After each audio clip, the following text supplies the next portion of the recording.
قصه ما مثل شد.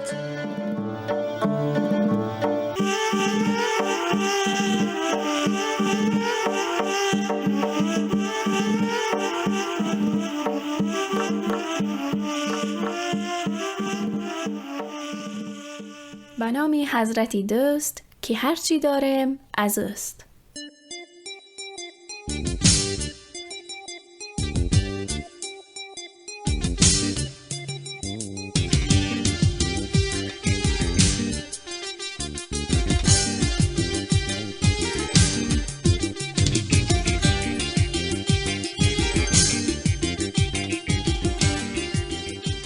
سلام و روز بخیر دارم خدمت شما عزیزان شنونده و آرزو میکنم که روزی خوب و خوش را آغاز کرده باشید.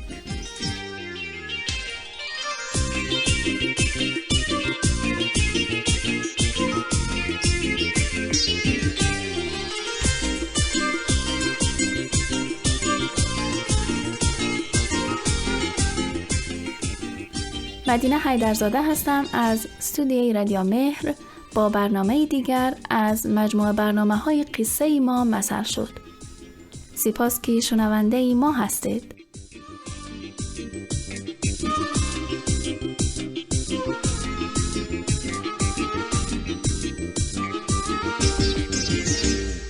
دقت داشتن در کارها و توجه کردن به اینکه کار را به درستی انجام دهیم صفتی خوب و پسندیده است. اما تا به حال با آدم‌های روبرو شده این که در انجام کارها بیش از اندازه دقت به خرج می‌دهند و به اصطلاح وسواسی هستند.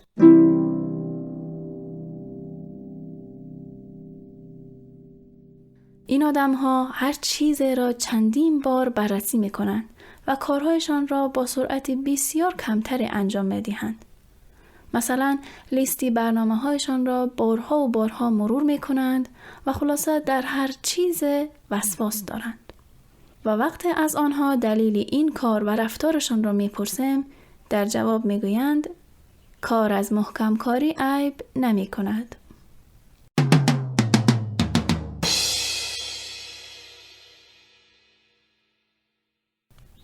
این ضرب المثل کنایه از وسواس و محکم کاری بیش از اندازه در کارها می کند.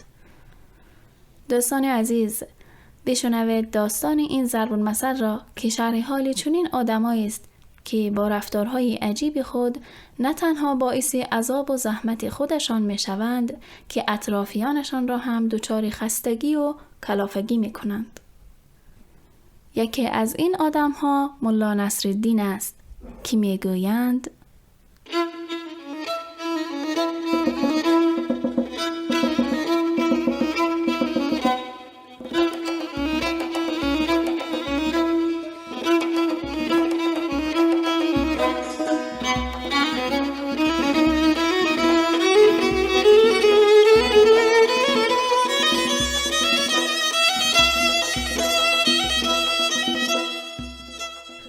روزگاری ملا نصرالدین که با رفتارهای عجیب و غریبش خیلی معروف است.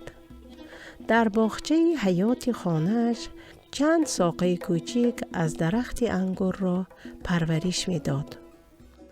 ملا چند هفته از آنها مراقبت کرد تا جوانه زدند و تبدیل به نهال درخت انگور شدند.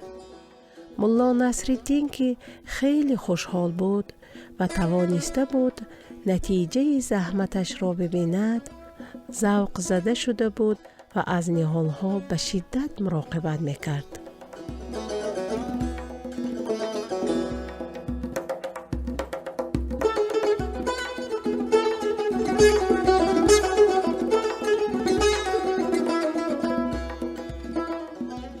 او هر روز وقتی آفتاب غروب می کرد، نهالها را از باغچه خارج می کرد و به انبار خانه می برد. همه آنها را به ترتیب می چید و فردا صبح با طلوع خورشید دوباره یکی آنها را در باغچه کنار حیاط خانه‌اش دوباره می کاشت.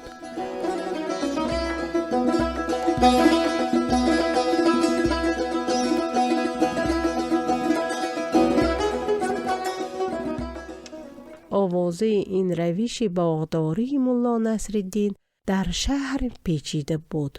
یکی از دوستانش که این آوازه را باور نداشت، یک روز عصر به قصد مهمانی به خانه ملا نصرالدین رفت و هنگامی که وارد خانه ملا نصرالدین شد، ملا یکی یکی نهالها را از باغچه خارج می‌کرد.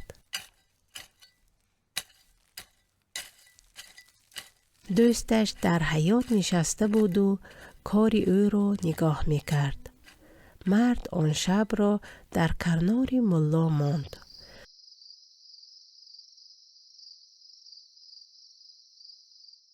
و فردا صبح بعد از نماز دید ملا لباسهای کارش را پوشید و دوباره به انبار رفت تا نهالها را بیاورد و دوباره آنها را کارد.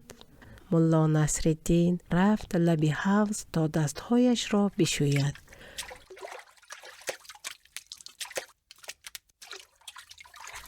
دوست ملا که تا پایان کارهای او سکوت کرده بود، به سراغش رفت و گفت: ملا، خسته نباشی، ولی چرا این کار را میکنی؟ این کاشت و برداشت روزانه تو باعثی از بین رفتن ریشه های نهالهایت می شود.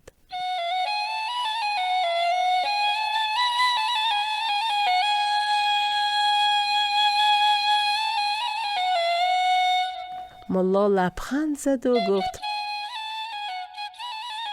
تو فکر میکنی من نمیدانم؟ ولی چی کنم؟ کار از محکم کاری عیب نمی کند. من فقط میخواهم از نهالهایم خوب مراقبت کنم، همین.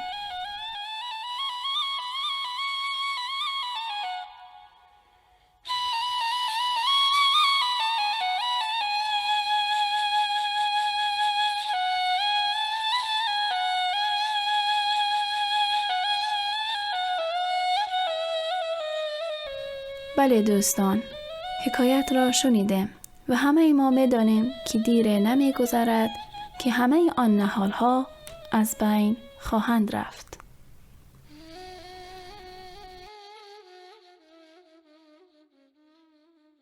همونطور که در حکایت دیدید، ملا نصرالدین نه تنها خودش را به زحمتی بیهوده می‌انداخت که باعثی از بین رفتن نهال‌هایش می‌شد.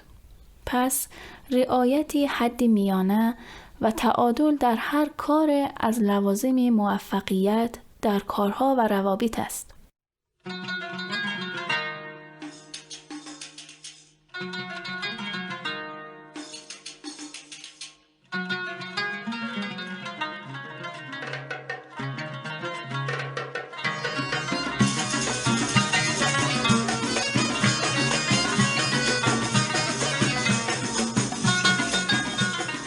از اینکه تا اینجای برنامه و با حوصله بسیار شنونده برنامه قصه ما مثل شد بودید، بسیار سپاسگزارم.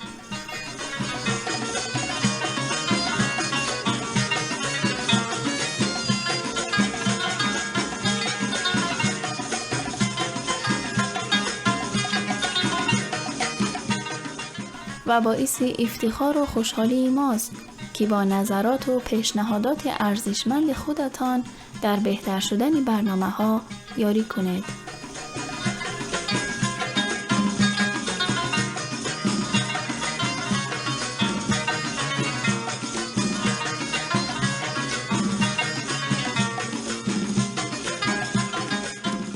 این برنامه را نیز در همین جا به پایان میبریم و شما را تا ضرب المثل و داستان دیگر و خداوند بزرگ می سپارم.